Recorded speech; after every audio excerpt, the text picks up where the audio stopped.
Slurpty-derp, volume 9674 plus 1 equals 2. The Chronicles of a Caffeine-Infused Sound Designer. Today we're going to be making an Apocalyptic neurofunk bass, and I'm going to talk about all those little details that go into making a bass which make it so interesting and more powerful, and how you can apply that to your own synthesis. Alright? Before we do that though, let's get a workout in, right? Let's go and hit the gym.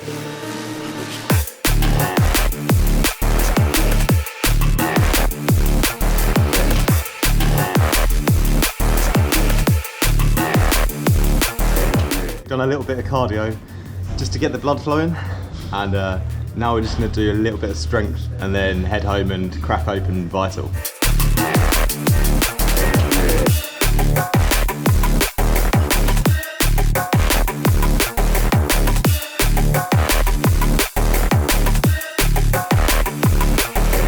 Back from the gym, got the blood flowing. In my 20s, I never used to care about exercise. I never used to take exercise seriously.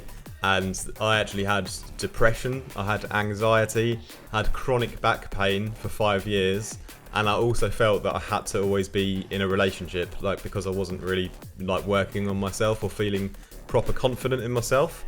And I guess that changed about 28 or 29 when I started to take my exercise a bit more seriously.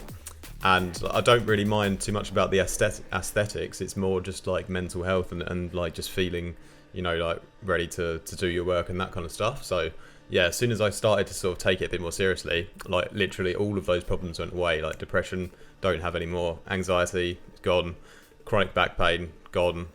The feeling that I need to be in a relationship or something like that is gone as well. It's just changed so much for me. So that's why I like to sort of share that and hopefully help some of you guys out. Anyway, let's crack on today with Vital.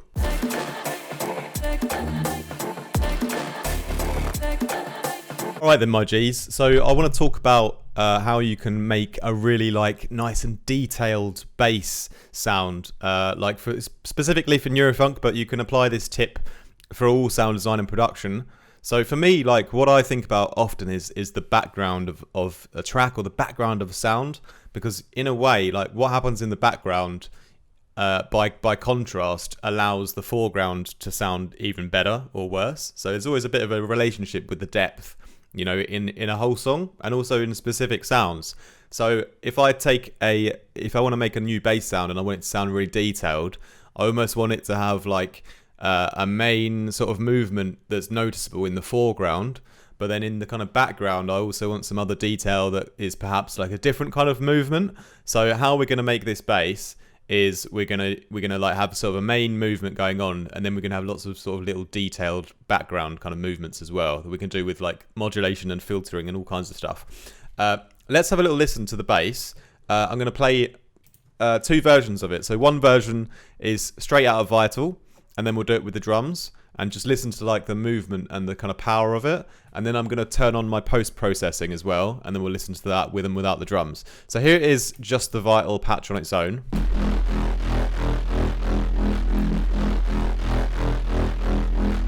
So you can hear there's a nice movement and groove on it, but it's also very sustained. There's always sound there. It's very sort of present always, So now let's sort of play it with our drums as well here.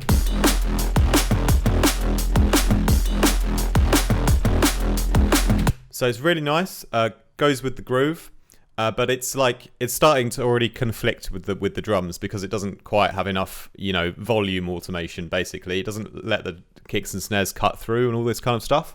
So let's turn on my processing here, and I'm going to do this video kind of the other way around. So we'll start off with the processing. So what I've got is a mid-side EQ to take out the low ends of the sides, because that's important to let the power in the mono be present. I've got a little filter which has just a little bit of a sort of mid-range sweep, just to provide a little bit of extra movement. Then I've got a fire plugin, which is a little bit of high-end saturation, blending it all together. And then I've got my main kind of sidechains or LFO tools. So this is the first one. This is sidechaining to the kick. And then I've got a second one, which is doing a sort of volume gap at this sort of random point in the sound to make it a little bit more funky. So now it's all on there. Let's hear it now on its own.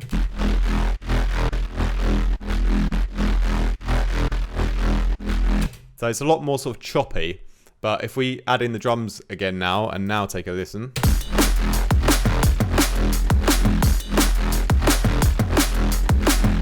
So that sort of choppiness, you don't really hear it so much because, you know, the kicks and snares and those kind of things are taking up those little gaps.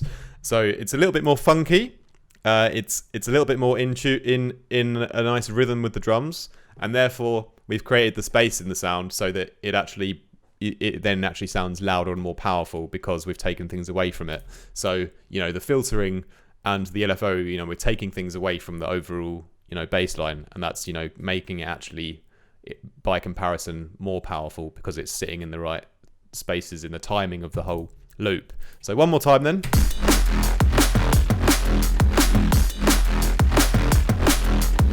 I will finally open up Vital, and I'm going to reverse engineer the actual bass that I made. And this one's going to be in my next preset pack, which is going to be called Apocalyptic. And it's not quite ready yet, but it will hopefully be in a week or so. And it might be one of my last Vital packs for a while, because I'm going to transition over to Phase Plant because it's a little bit more of a challenge. So I want to sort of push myself a bit there. So yeah, let's jump into Vital. So funnily enough, I actually started with a sample, and I made this sample before. I don't think it's still in my project anymore. I think I sort of deleted it. Oh no, maybe it's still here. So the BBC Symphony Labs from Spitfire Audio, which is great. Sort of had a trumpet and a little bit of a sort of timpani, and there was also at some point a kind of violin in there as well, like a cello. So kind of these three orchestral layers I put together and bounced out to make this sound here. You know, it sounds really cool, really cinematic and nice. And I was just using it as a starting point for the sound design. By the end, the bass actually will sound very, very different to this, but I started with this sample in here. And this sample is actually going to be kind of operating really low in the background. So it's kind of doing its own little texture, like really at the back of the actual sound of the bass. So I'm going to turn this back down to 0 on the level here. And you can see I've just modulated it on an LFO here. And it's going to be sort of like a counter rhythm to everything else that's going on. So when we look at designing this bass and, you know, having all these movements, what I've got a bunch of LFOs, 4 in total, and this time I've actually tracked them all to different modulations using my ears, you know, without using the grid or syncing it. I've just used the sort of seconds modes. So now that I've got this sort of texture, just to start things off, I'm going to FM this straight away into a first oscillator, and I've chosen a saw wave here, and I'm going to add on the spectral time skew mode to give some more grit to the sound here. But I'm turning this back down because this is going to actually be FM'd into another sine wave here. So we're going to open up oscillator 3, and this one is a sort of high-pitched sine wave.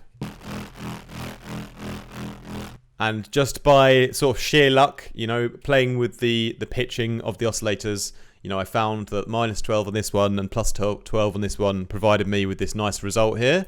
When I FM, you know, everything we've done into the third one here. I've then proceeded to pad out the whole sound that we've got so far even more by adding in another sine wave, and this is actually kind of detuned at -11, so it's a little bit, you know, off the kind of pitch, but it kind of just sounds nice together now.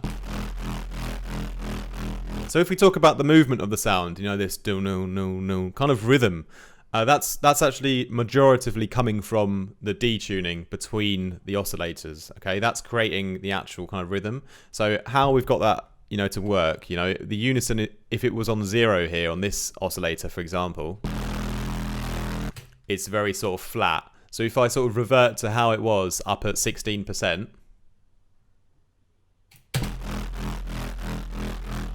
you know, now it's detuning, you know, with the rest of the oscillators, and that change in the pitch is obviously creating the wobble. Nothing new, but that's the kind of main, like, part to the sound. And then what we're doing with the modulation on the FM amounts and, you know, a little bit of randomization on a few things here, and we'll get into the filters as well. But what we're doing with those is we're providing extra movements to the sound that are of a different speed, but they work a little bit more subtly in the background. And it's the contrast between that main movement of the detuning and then the little subtle movements that we do in the background that's going to create that overall depth and complexity to the bass. So the main movement is pretty much coming from, you know, the unison detuning here, but there's also another way we can adjust, like sort of fine tune the movement, and that's on the detuning of the oscillators as well. So just to sort of fine tune it a bit more, I've taken this one down sort of minus 21 here. At this point, it's going to be nice and sort of fitting with my drum groove. So you know that it's important that I'm listening with the drums, because I'm designing the tone of the sound through its movement via the detuning of the oscillators, you know? So that's creating the actual like original movement. So you know, I'd want to already get it to be grooving with my drums in a way that I think sounds funky. You know, that's the whole point of the tutorial, really. So yeah, now we've done that, let's move on to the filters and a little bit of the sort of background details. So to start off with, I'm actually going to sort of low pass and take out a little bit of all that high end, because it's quite sort of aggressive in the high end. There's quite a lot going on. And also this sort of extra vibe texture that I have down here in the sample section, I'm going to take out some of the low end from that. So the basses, you know, the kind of sine waves can have the priority in the low end. So I've got a little bit of a high pass on my sample sort of section here. And then I've got a filter on everything else. And it's not actually a low pass, it's a phaser negative, which gives it a bit more interest. But you can hear it sort of really takes out a lot of the high end of the sound, you know? So back in, you know, mixing it down.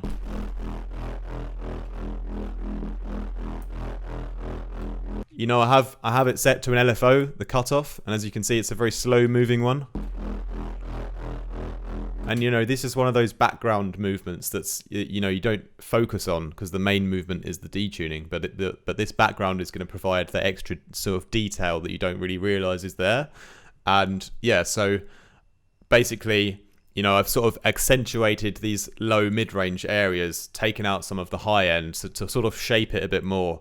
But what we're going to go on to do now is we're going to really distort the living daylights out of it. Okay.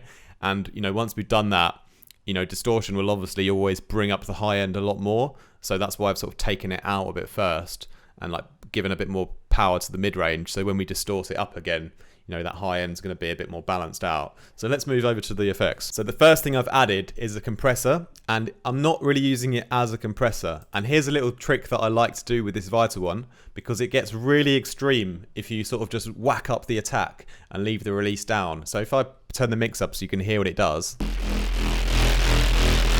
you know, it's like really overdoing the sound, but I like this kind of overdone signal, you know, if I can mix it in a little bit. So again, it's like a sort of background detail that I'm mixing into the whole sound. So if I bring this right down to like a really small amount here,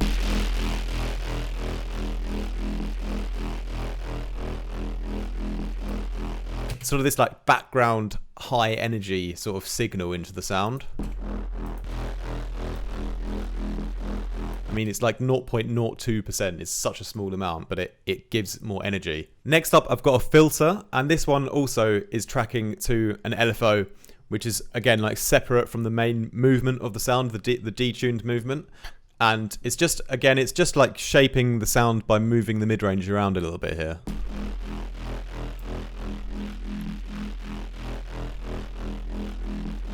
Providing that extra sort of subtlety and detail to the sound.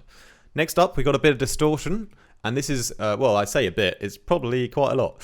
And this is where like everything comes together, you know, like distorting it, all the work that we've done, we distort it in a nice way, and that's going to like really just like, you know, finish the sound off in a sense, you know. So you can hear like how much more powerful it is now.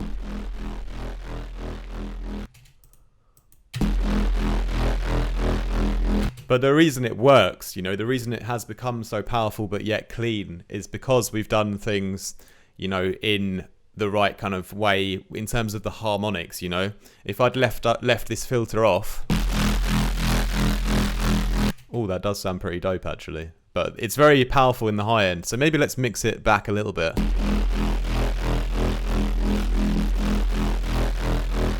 Okay, that's a bit of a better balance. But everything else that we've kind of done, you know, the distortion is going to affect all of it in one go. So what you can often do, and this is what I will often do, is I'll start, you know, quite early on throwing on the distortion and then sort of going back and tweaking the oscillators and seeing how they react through the distortion, because the distortion is like really that sort of final gluing together. So it's important to sort of know what's happening before and how it sounds like after. You know, it's that final kind of gate almost of like what you're going to let through and how it's going to sound after the distortion. You know, it's the most important part with this kind of sound design for me. Anyway, after that, I've got just a little bit of chorus.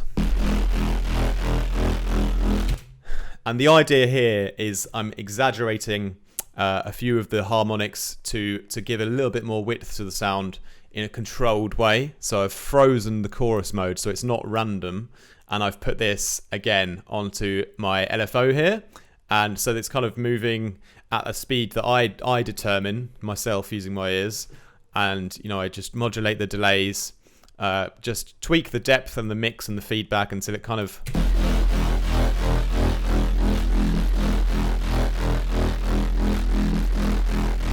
till I feel like I've got that main power of the bass still, but it's got a little bit of extra magic on the sides. That's my idea with the chorus. And that's pretty much it for the effects. So if we sort of go back and add our post-processing in one last time and take a final kind of listen to the bass. You know, really nice, lots of movement in there, you know, lots of things going on.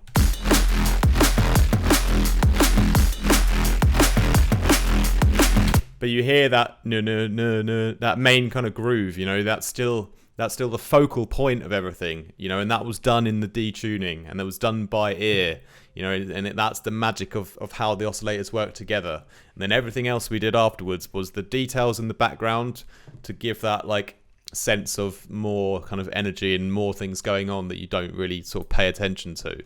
So that's the important part for this. And if I just sort of brush over any last little bits that I kind of missed out, I think I kind of covered everything. I may have missed one or two little tricks that I sort of applied, but obviously, you know, the whole idea of this tutorial is really just to try and help you understand that, you know, a great way to make a nice complex bass is to have like a really like sort of main movement to the sound, but then focus on the background details, and they can have a little different movement on that, you know, gives them a bit more extra little space.